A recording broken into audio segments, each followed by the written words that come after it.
اس کے بعد ایک اور میثاق کا ذکر ہے، وَإِذْ أَخَذْنَا مِيثَاقَكُمْ، اور جب ہم نے تم سے پکا وعدہ لیا، کس بات کا؟ نمبر 1، لا تسفکون دماءکم، تم اپنے خون نہ بہانا۔ اپنے سے مراد کیا ہے؟ اپنے بھائی بندوں کے، یعنی اپنی قوم کے۔ ولا تخرجون انفسکم من دیارکم، اور اپنے نفسوں کو، اپنے بھائیوں کو اپنے گھروں سے نہ نکالنا، بے گھر نہ کرنا۔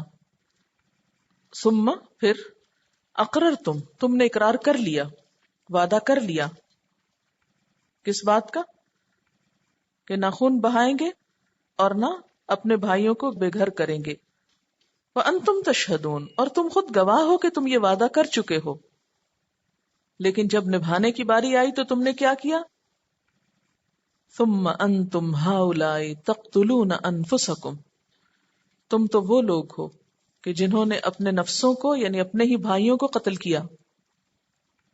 تم تو اپنے بھائیوں کو قتل کرتے ہو۔ وَتُخْرِجُونَ فَرِيقًا مِّنْكُمْ مِّن دِيَارِهِمْ، اور اپنے میں سے ہی ایک گروہ کو ان کے گھروں سے بھی نکال دیتے ہو، یعنی بالکل اپنے کیے ہوئے وعدے کے الٹ کرتے ہو۔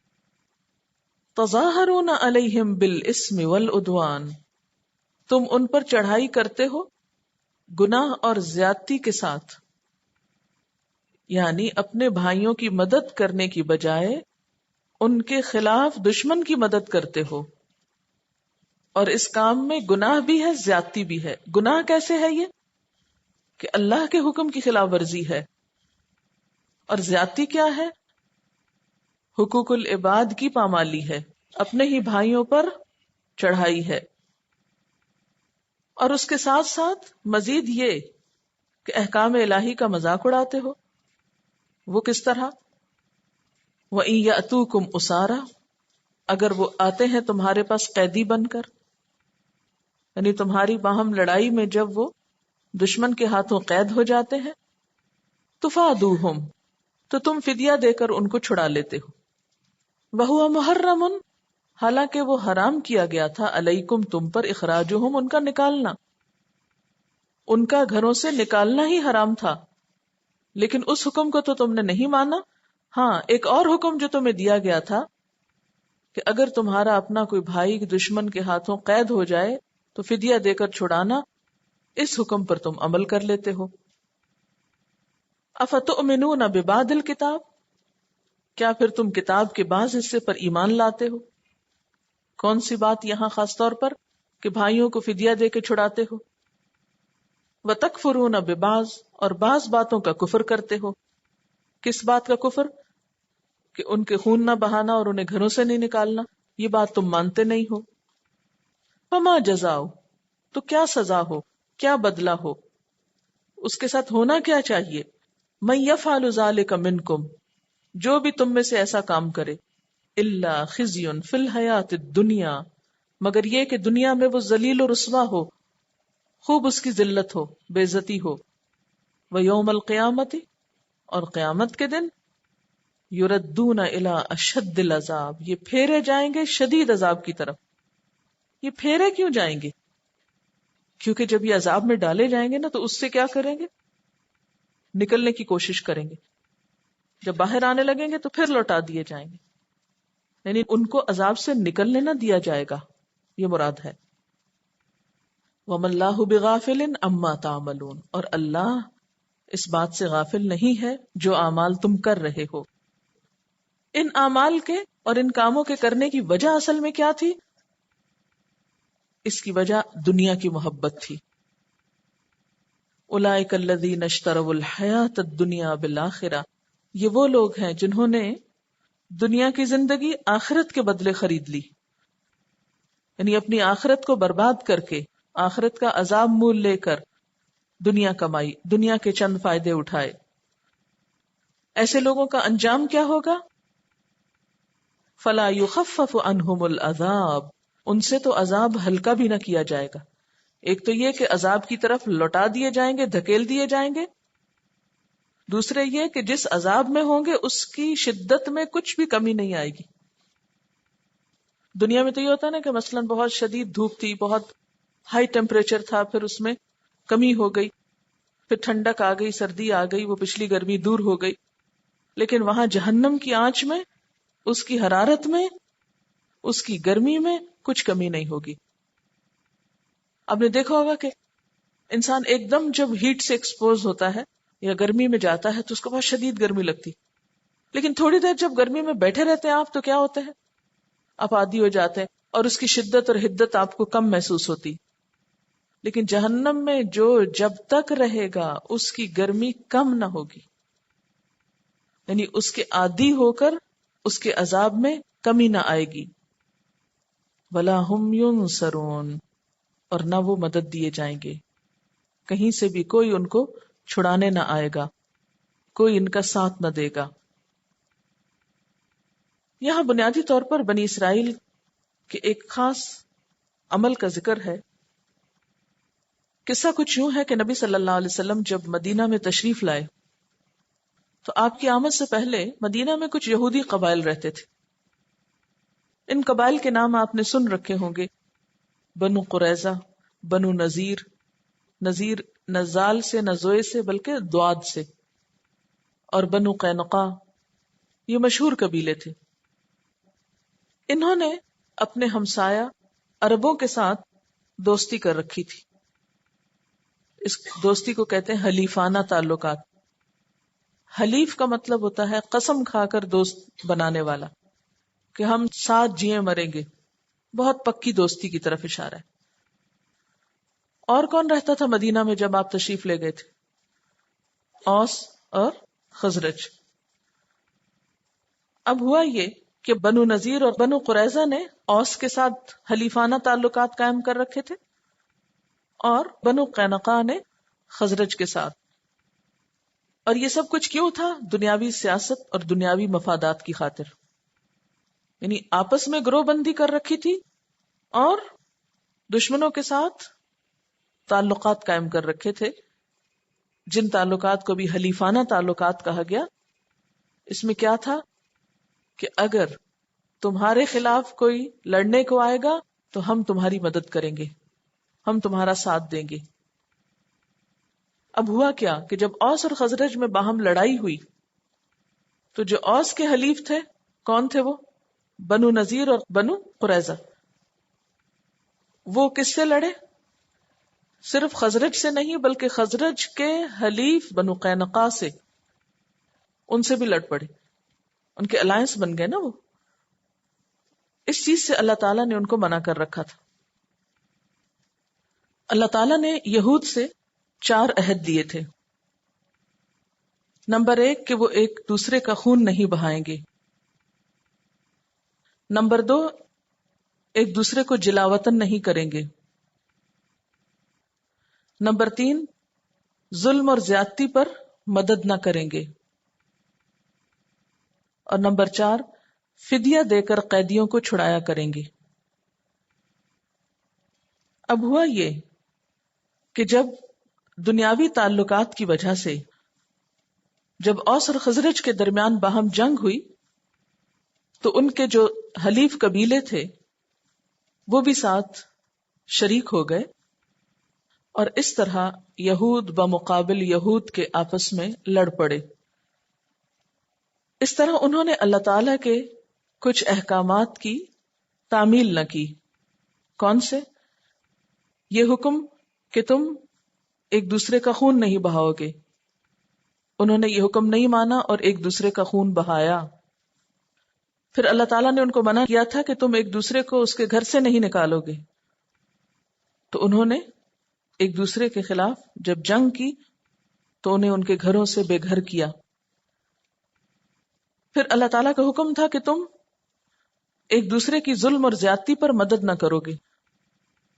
لیکن انہوں نے کیا کیا کہ اس حکم کو بھی توڑا. پھر ایک اور حکم تھا کہ تم قیدیوں کو فدیہ دے کر چھڑاؤ گے.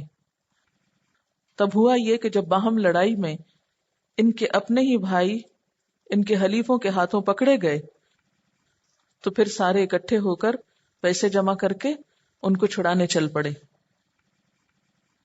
تو یہ اللہ تعالیٰ کی آیات اور اللہ کی کتاب کے ساتھ مذاق تھا. ایسا مذاق کرنے والوں کے لیے اللہ تعالیٰ نے کیا فرمایا؟ افتؤمنون ببعض الکتاب، کیا تم کتاب کے بعض حصے کو مانتے ہو؟ وتکفرون ببعض، اور بعض کا کفر کرتے ہو، بعض کا انکار کرتے ہو۔ فما جزاء من یفعل ذلک منکم، تو کیا بدلہ ہو، کیا جزا ہو، کیا سزا ہو اس شخص کی جو تم میں سے یہ حرکت کرے۔ کون سی حرکت؟ کہ کتاب کے کچھ حکم تو مان لے اور کچھ حکم چھوڑ دے۔ ایسے لوگوں کے لیے کیا ہے؟ الا خزی فی الحیات الدنیا، دنیا کی زندگی میں رسوائی ہے۔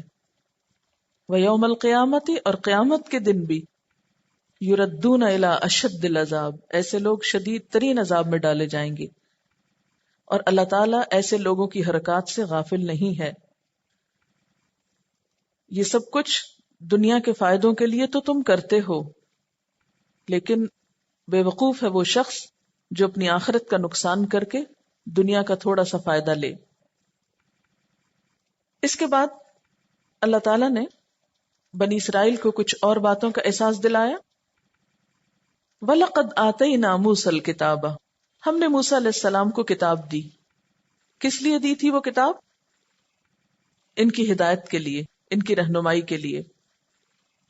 وَقَفَّيْنَا مِن بَعْدِهِ بِالرُّسُلِ، اور آپ کے بعد ہم نے کئی رسول بھیجے، پے در پے، مسلسل۔ کون کون سے؟ ایک تو حضرت موسیٰ علیہ السلام کے فوراً بعد یا ساتھ ہی حضرت ہارون علیہ السلام کو بھیجا گیا، اس کے بعد ذوالکفل علیہ السلام، پھر الیاس علیہ السلام، پھر الیسع، پھر داؤد، پھر سلیمان علیہ السلام، پھر اسی طرح حضرت عزیر، حضرت یونس، حضرت زکریا، حضرت یحییٰ اور حضرت عیسیٰ علیہ السلام۔ یہ ترتیب کے اعتبار سے بنی اسرائیل میں آنے والے پیغمبر ہیں۔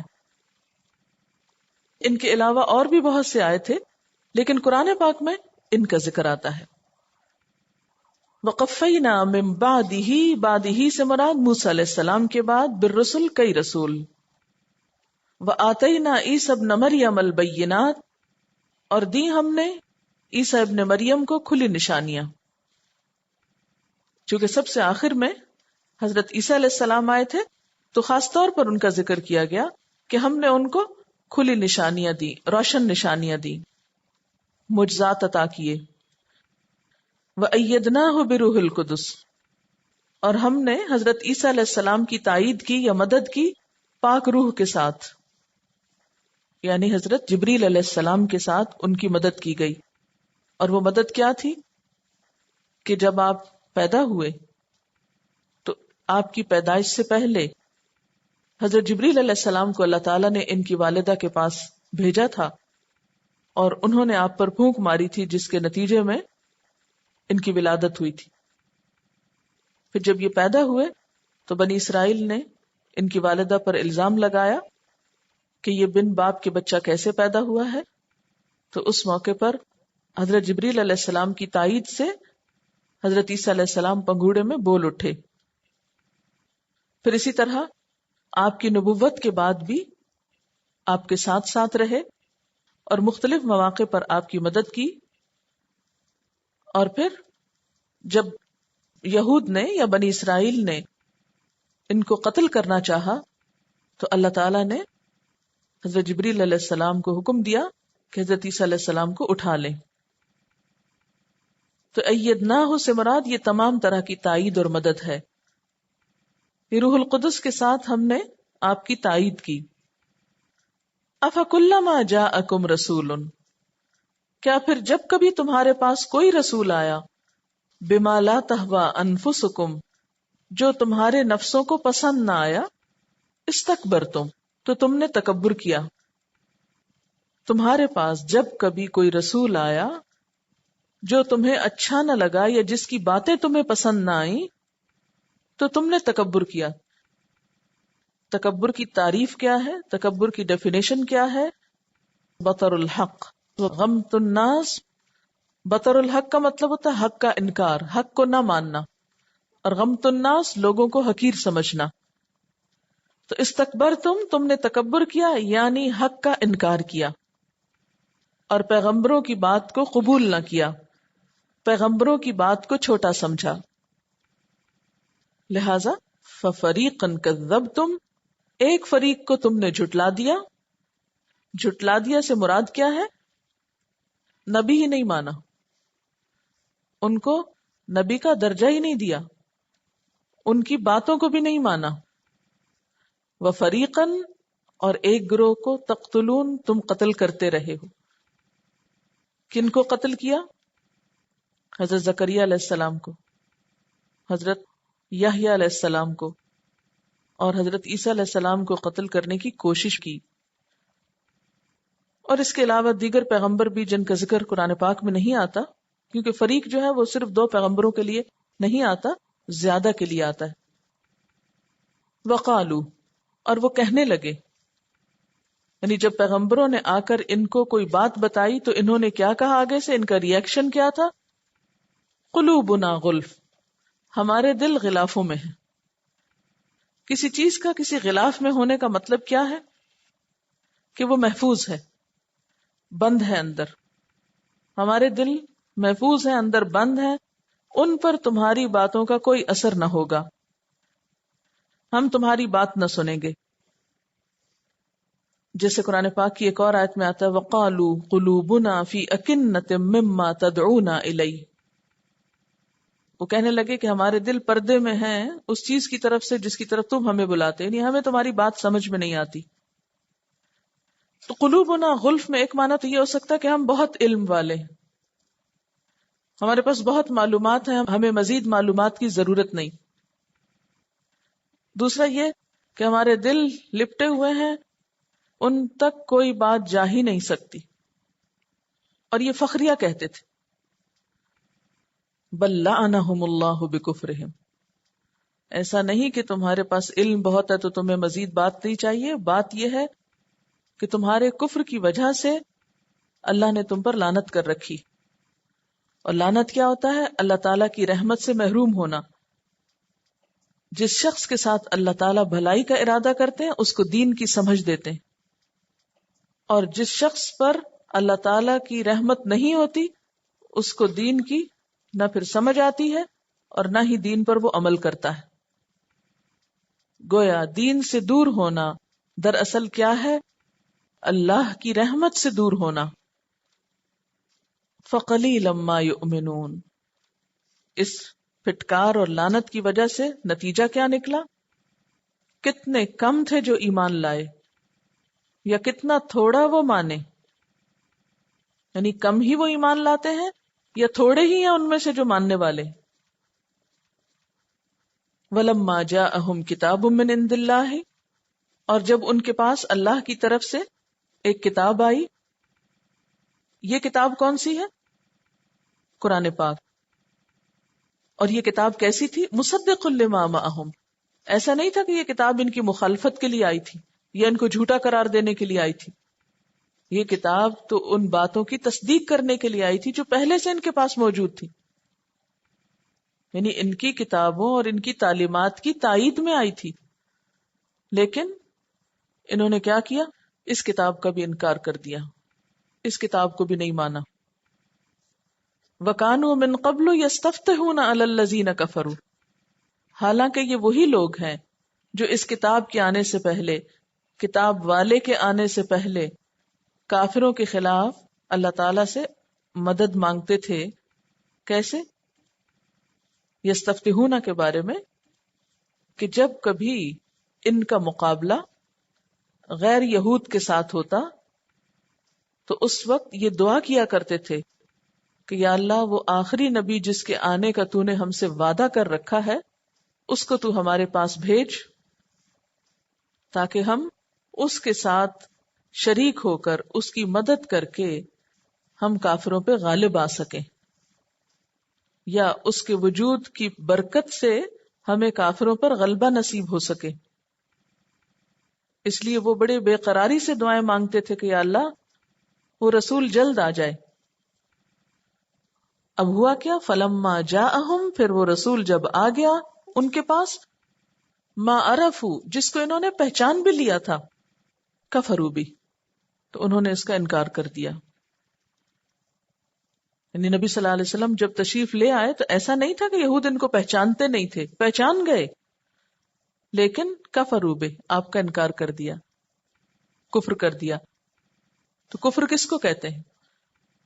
انکار کرنا، یعنی جاننے کے بعد، پہچاننے کے بعد، سمجھ آنے کے بعد پھر بات کو جھٹلا دینا. تو پیغمبر علیہ السلام کو پہچاننے کے بعد انہوں نے ان کا انکار کر دیا.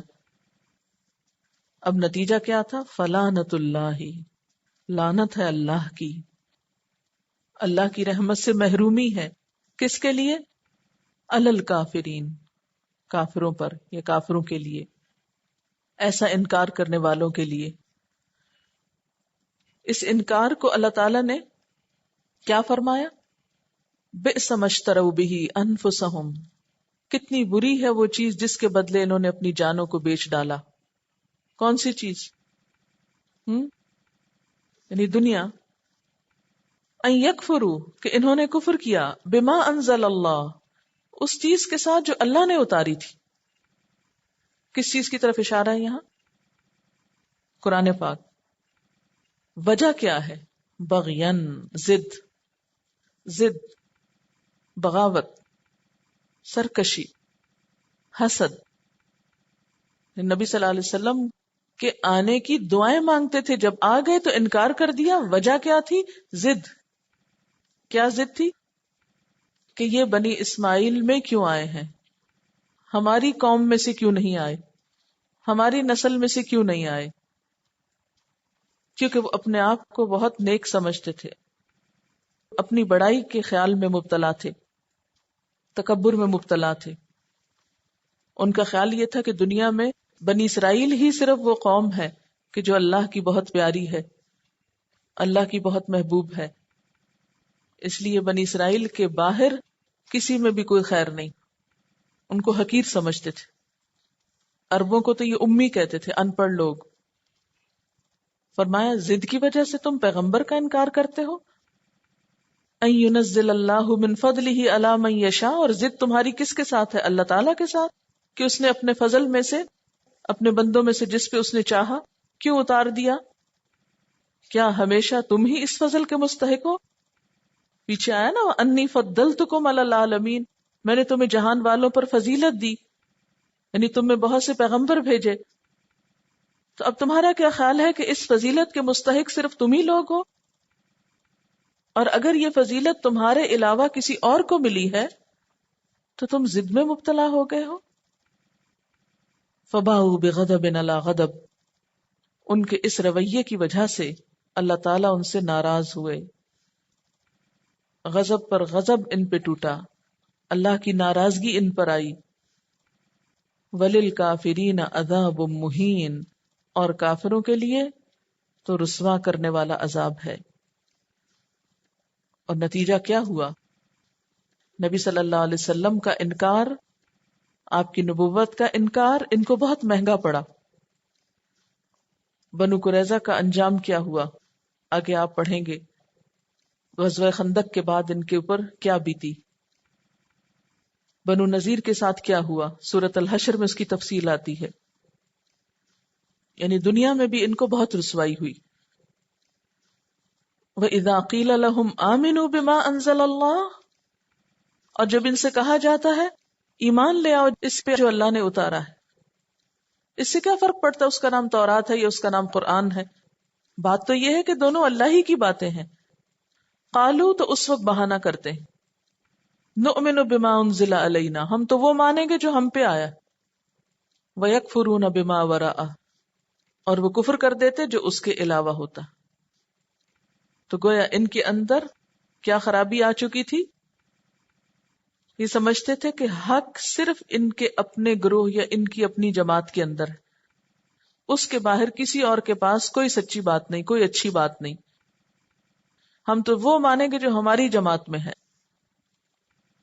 اللہ تعالیٰ فرماتے ہیں وَهُوَ الْحَقُّ، جس کا یہ انکار کر رہے ہیں وہ تو سچی بات ہے. کیا چیز؟ قرآن پاک. مصدقا لما معہم، تصدیق کرنے والی ہے اس چیز کی جو ان کے پاس ہے. کیا چیز؟ تورات. قل، آپ کہہ دیجئے، فلم تقتلون انبیاء اللہ، تم اللہ کے نبیوں کو کیوں قتل کرتے رہے ہو، من قبل، اس سے پہلے، ان کنتم مؤمنین، اگر تم واقعی مومن ہو. اب یہ ہے کہ اس دور کے یہود نے تو قتل نہیں کیا تھا، یہ تو ان کے آبا و اجداد قتل کرتے رہے. پھر یہ کیوں کہا گیا کہ تم کیوں قتل کرتے رہے ہو، حالانکہ قصور ان کے باپ دادا کا تھا، پچھلے لوگوں کا تھا. پھر انہیں کیوں بلیم کیا جا رہا ہے؟ کیونکہ یہ اپنے آبا و اجداد کے اس عمل کو برا نہیں کہتے تھے، بلکہ اس پر فخر کرتے تھے. ایک حدیث میں آتا ہے، رسول اللہ صلی اللہ علیہ وسلم نے فرمایا، جب کسی جگہ کوئی گناہ کا کام ہوتا ہے مگر حت المقدور تبلیغ اور اس سے انکار اور نفرت کی جاتی ہے، تو ایسا شخص گویا وہاں موجود نہیں، اور جو شخص وہاں سے غائب ہے مگر اس برے کام کو دل سے چاہتا ہے، تو ایسا شخص گویا وہاں موجود ہے. یعنی ایک شخص نے گناہ کیا، دوسرا اس کو دیکھ کے روکتا ہے، تو ایسا شخص ایسا ہے گویا اس نے گناہ دیکھا ہی نہیں، اس کی اس میں کوئی شراکت نہیں.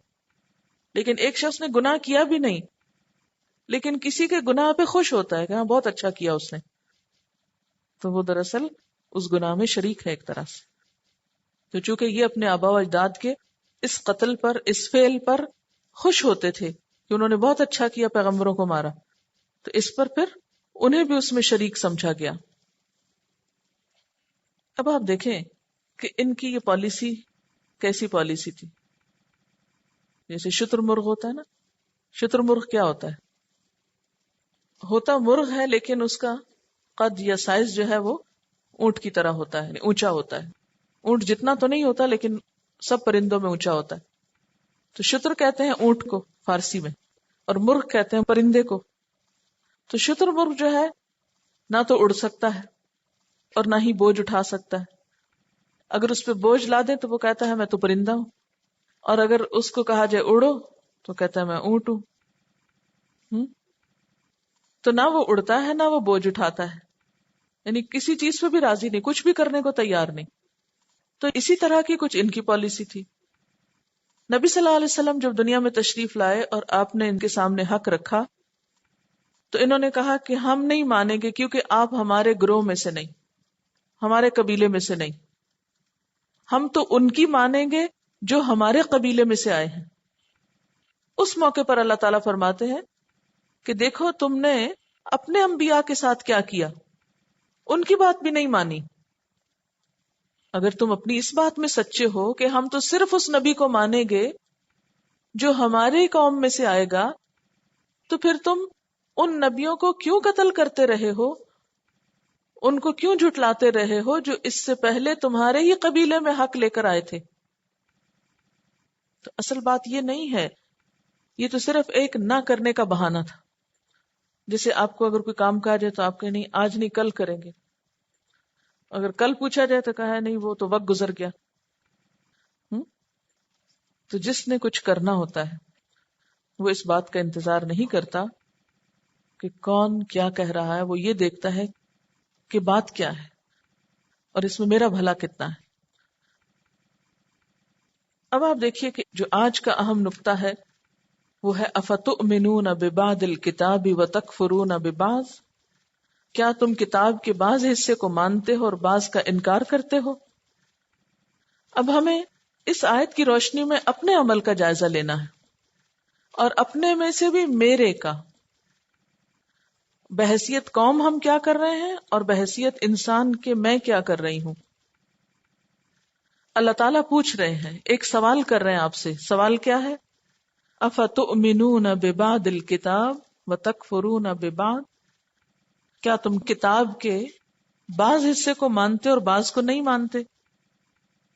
لکھیے سوال، کیا میں قرآن پاک کی تمام تعلیمات کو مانتی ہوں یا کچھ کو نہیں مانتی؟ وہ کون سی باتیں ہیں جو میں اب تک نہیں مانتی حالانکہ وہ قرآن پاک میں لکھی ہوئی ہیں یا میں وہ پڑھ چکی ہوں. اب تک جو کچھ پڑھا ہے آپ نے اب تو آپ کو ازبر ہوگا، تو واقعی جو کچھ آپ نے پڑھا ہے اس سب کو آپ مانتے بھی ہیں، جو احکامات پیچھے گزرے ہیں وہ درست ہے، سچی باتیں. یہ بات ہم زبان سے کہہ رہے ہیں یا عمل سے بھی؟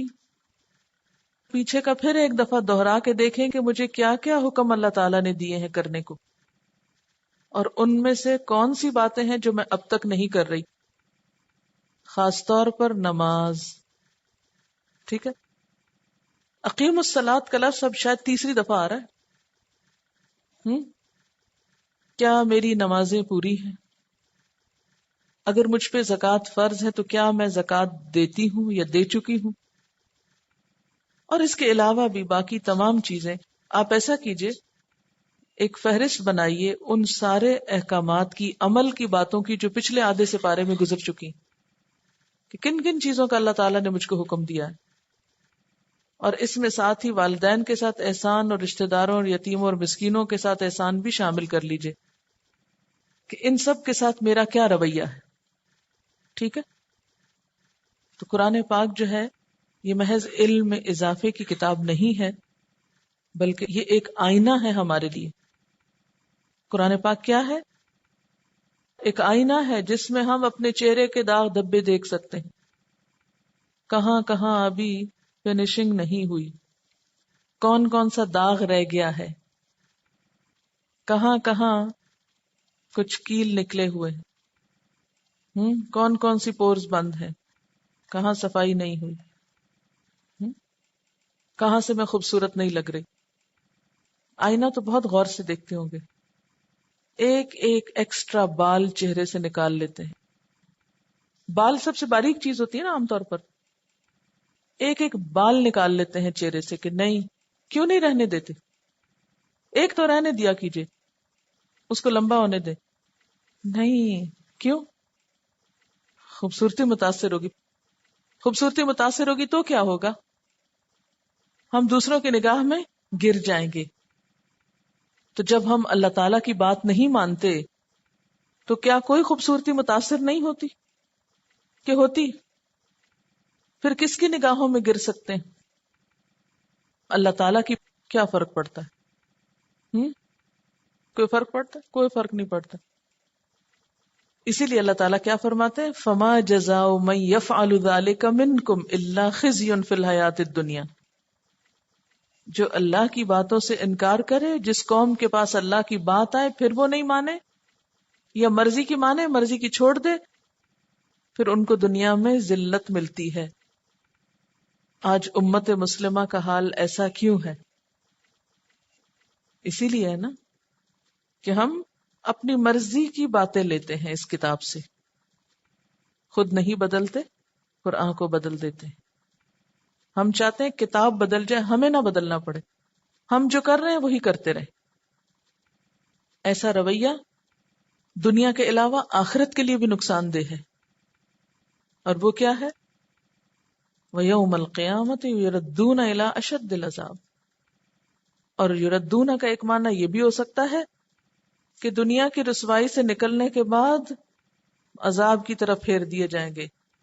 جیسے کہتے ہیں نا آسمان سے گرا کھجور میں اٹکا، تو وہ ایک مصیبت سے نکلنے کے بعد دوسری میں جا پڑیں گے.